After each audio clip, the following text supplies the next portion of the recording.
Welcome to movie brand. നിരവധി ചിത്രങ്ങളിലൂടെ പ്രേക്ഷകരുടെ പ്രിയങ്കരയായി മാറിയ താരമാണ് പ്രിയാമണി. തെന്നിന്ത്യയിലും മലയാളത്തിലും ഒരുപോലെ പ്രിയാമണിക്ക് ആരാധകരുണ്ട്. ഇപ്പോൾ മലയാളത്തിൽ അത്ര സജീവമല്ലെങ്കിലും ഇടയ്ക്കിടെ തന്റെ ചിത്രങ്ങളും വിശേഷങ്ങളുമായി സോഷ്യൽ മീഡിയയിൽ പ്രിയ പ്രത്യക്ഷപ്പെടാറുണ്ട്. കരിയറിനൊപ്പം കുടുംബജീവിതത്തിനും പ്രിയാമണി പ്രാധാന്യം നൽകുന്നു. മുസ്തഫ രാജ് എന്നാണ് പ്രിയാമണിയുടെ ഭർത്താവിന്റെ പേര്. 2017 വിവാഹം. വിവാഹശേഷം സിനിമകൾ തെരഞ്ഞെടുക്കുന്നതിൽ നടി ശ്രദ്ധാലുവാണ്.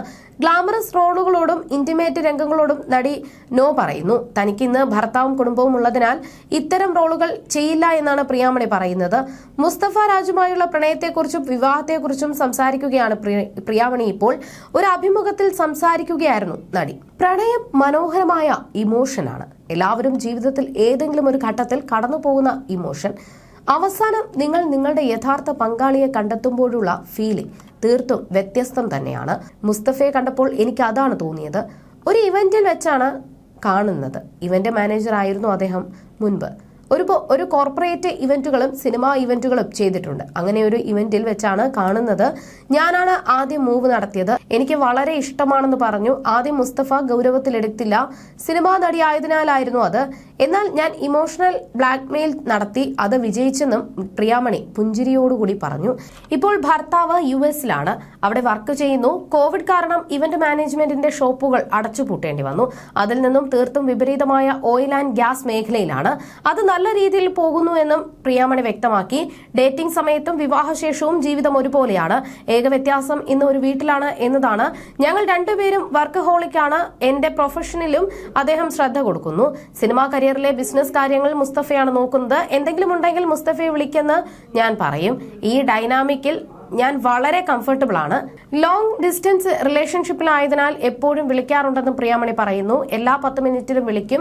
എല്ലാ കാര്യങ്ങളും പറയും. ഒന്നും മറച്ചു വെക്കില്ല. കമ്മ്യൂണിക്കേഷനാണ് പ്രധാനം. പലചരക്ക് കടയിൽ പോകുന്നുണ്ടെങ്കിൽ അതും മുസ്തഫയെ വിളിച്ചു പറയും. അതുപോലെ തന്നെയാണ് തിരിച്ചുമെന്നും പ്രിയാമണി പറയുന്നു. ഞങ്ങളുടെ ആദ്യ ഡേറ്റിംഗ് സാധാരണ പോലെ ആയിരുന്നുവെന്നും നടി പറഞ്ഞിരുന്നു. ഭർത്താവിന് തന്റെ കരിയറിന് മേൽ നിയന്ത്രണമുണ്ടെന്ന് പ്രിയാമണി നേരത്തെ തുറന്നു പറഞ്ഞിട്ടുണ്ട്. സിനിമകളുടെ കഥ ഭർത്താവുമായി ചർച്ച ചെയ്യാറുണ്ടെന്നും നടിയെന്ന് വ്യക്തമാക്കി. ഇന്റിമേറ്റ് രംഗങ്ങളിൽ അഭിനയിക്കില്ല എന്നത് മുസ്തഫ വിവാഹം കഴിച്ച ശേഷം എടുത്ത തീരുമാനമാണെന്നും പ്രിയാമണി തുറന്നു പറഞ്ഞു. എന്റെ ഭാഗത്തു നിന്നും ഉണ്ടാകേണ്ട ഉത്തരവാദിത്വമാണെന്നത് കരുതുന്നു. അത്തരം രംഗങ്ങൾ വന്നാൽ കംഫർട്ടബിൾ അല്ലെന്ന് തുറന്നു പറയുമെന്നും താരം വ്യക്തമാക്കി. അടുത്തിടെ ഹിറ്റ് സ്റ്റോറി എന്ന സീരീസിൽ അഭിനയിക്കവേ ഇന്റിമേറ്റ് രംഗം ഒഴിവാക്കിയതിനെ കുറിച്ചും പ്രിയാമണി സംസാരിച്ചിരുന്നു. സീരീസിൽ ഭർത്താവുമായുള്ള ഒരു ഇന്റിമേറ്റ് രംഗമുണ്ട്. കഥ പറയുമ്പോൾ സംവിധായകൻ ഈ രംഗത്തെക്കുറിച്ചും പറഞ്ഞിരുന്നു. എന്നാൽ ഓൺ സ്ക്രീനിൽ ചുംബിക്കാനോ മേക്കൌട്ട് ചെയ്യാനോ തയ്യാറല്ലെന്ന് കരാറിൽ എഴുതിയിട്ടുണ്ടെന്ന് വ്യക്തമാക്കി. കവളിൽ ഒരു ചുംബനത്തിനപ്പുറം അത്തരത്തിലുള്ള ഒരു രംഗത്തിലും താൻ കംഫർട്ടബിൾ അല്ലെന്ന് പ്രിയാമണി അത് വ്യക്തമാക്കിയിരുന്നു. അതേസമയം മുൻ വിവാഹ ബന്ധത്തിൽ പ്രിയാമണിയുടെ ഭർത്താവ് മുസ്തഫ രാജിന് 2 മക്കളുണ്ട്. ആയിഷ എന്നാണ് മുസ്തഫയുടെ ആദ്യ ഭാര്യയുടെ പേര്. മുൻപൊരിക്കൽ മുസ്തഫ രാജിനെതിരെ ആദ്യ ഭാര്യ ആയിഷ രംഗത്ത് വന്നിരുന്നു. മുസ്തഫ നിയമപരമായി ഇപ്പോഴും തന്റെ ഭർത്താവാണെന്നും ഡിവോഴ്സ് ഫയൽ ചെയ്തിട്ടില്ല എന്നും ആയിഷ വാദിച്ചു. ഇക്കാരണത്താൽ പ്രിയാമണിയുമായുള്ള മുസ്തഫയുടെ വിവാഹബന്ധം നിലനിൽക്കില്ല എന്നും ആയിഷ പറഞ്ഞു. ആരോപണത്തിനെതിരെ മുസ്തഫ അന്ന് രംഗത്ത് വന്നു. തനിക്കെതിരെയുള്ള ആരോപണം കള്ളമാണെന്ന് മുസ്തഫ രാജ് വാദിച്ചു. മക്കളുടെ ചെലവിനുള്ള പണം കൃത്യമായി ആയിഷയ്ക്ക് നൽകുന്നുണ്ട്. എന്നിൽ നിന്നും പണം കൈക്കലാക്കാനാണ് അവൾ ശ്രമിക്കുന്നത്. തനിക്കെതിരെ പരാതി ഉന്നയിക്കാൻ വിവാഹമോചനം നടന്ന് ഇത്രയും നാൾ കാത്തിരുന്നത് എന്തിനെന്നും മുസ്തഫ രാജ് അന്ന് ചോദിച്ചു. ആയിഷ ഇതിന് മറുപടിയും നൽകി. 2 മക്കളുടെ അമ്മയായ തനിക്ക് എന്ത് ചെയ്യാൻ പറ്റും? സമാധാനപരമായി പരിഹരിക്കാൻ ശ്രമിച്ചു. പക്ഷേ അത് നടക്കാത്തതിനാൽ ചില നടപടികൾ എടുക്കാൻ തീരുമാനിച്ചതാണെന്നും ആയിഷ അന്ന് വ്യക്തമാക്കി.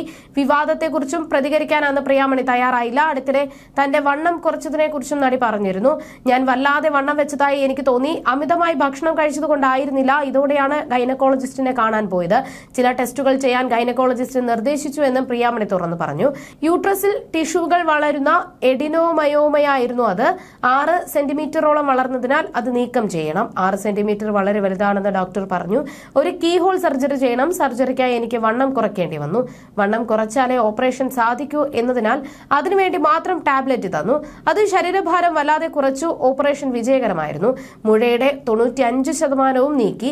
ബാക്കിയുള്ള 5% അപകടകരമല്ല. ഒരുപക്ഷെ തിരിച്ചു വന്നേക്കാമെന്നും ഡോക്ടർ പറഞ്ഞു. യോഗയിലൂടെയും മറ്റുമാണ് താൻ ഫിറ്റ്നസ് നിലനിർത്തുന്നത് എന്നും വണ്ണം കുറയ്ക്കാൻ ലിപ്പോസക്ഷൻ പോലുള്ള മാർഗങ്ങൾ സ്വീകരിച്ചിട്ടില്ലെന്നും പ്രിയാമണി വ്യക്തമാക്കി. പഠിക്കുന്ന പ്രായത്തിൽ മോഡലായി പ്രവർത്തിച്ചുകൊണ്ടാണ് പ്രിയാമണി കരിയർ തുടങ്ങുന്നത്. പഠനത്തിന് ശേഷം പൂർണ്ണമായിട്ടും നടി മോഡലിംഗിലേക്ക് തിരിഞ്ഞു. 12ാം ക്ലാസ്സിൽ പഠിക്കുമ്പോഴാണ് തമിഴ് സംവിധായകൻ ഭാരതി രാജ നടിയെ സിനിമാ മേഖലയിലേക്ക് പരിചയപ്പെടുത്തിയത്. കൺകളാൽ കൈത് സെയ് എന്ന ചിത്രത്തിലൂടെയാണ് പ്രിയാമണി ചലച്ചിത്ര രംഗത്ത് അരങ്ങേറ്റം കുറിച്ചത്. കരിയറിന്റെ തുടക്കത്തിൽ ഭാരതി രാജ, ബാലു മഹേന്ദ്ര എന്നീ രണ്ട് രഥന്മാരുടെ സംവിധാനത്തിൽ അഭിനയിച്ച പ്രിയാമണി സിനിമാ ലോകത്ത് ഏറെ ശ്രദ്ധ നേടിയിരുന്നു. അങ്ങനെ സിനിമയിൽ സജീവമായി വരുന്നതിനിടയിലാണ് ആമീർ സംവിധാനം ചെയ്ത പരുത്തിവീരൻ എന്ന സിനിമയിലൂടെ പ്രിയാമണിക്ക് ദേശീയ പുരസ്കാരം ലഭിക്കുന്നത്. ദേശീയ അവാർഡ് ലഭിച്ചതോടെ കൂടുതൽ സിനിമയിലേക്ക് അവസരങ്ങൾ ലഭിക്കുമെന്ന് പ്രതീക്ഷിച്ചുവെങ്കിലും അതിൽ നിന്ന് വ്യത്യസ്തമായ അനുഭവമാണ് നടിക്ക് നേരിടേണ്ടതായി വന്നത്.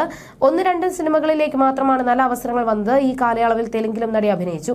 ഓഫീസർ ഓൺ ഡ്യൂട്ടിയാണ് പ്രിയാമണിയുടെ ഒടുവിൽ പുറത്തിറങ്ങിയ സിനിമ. നേരിന് ശേഷം നടി ചെയ്ത മലയാള സിനിമയാണിത്. ഏറെക്കാലത്തിന് ശേഷമാണ് പ്രിയാമണി വീണ്ടും മലയാളത്തിൽ സിനിമകൾ ചെയ്യുന്നത്. നേരും ഓഫീസർ ഓൺ ഡ്യൂട്ടിയും മികച്ച വിജയം നേടിയ സിനിമകളാണ്. മലയാളത്തിൽ എപ്പോഴും ഹിറ്റ് സിനിമകൾ പ്രിയാമണിക്ക് ലഭിച്ചിട്ടുണ്ട്. വളരെ ലളിതമായി നടത്തിയ വിവാഹത്തിന് ശേഷം അഭിനയത്തിൽ നിന്നും ഗ്യാപ്പ് എടുത്തു.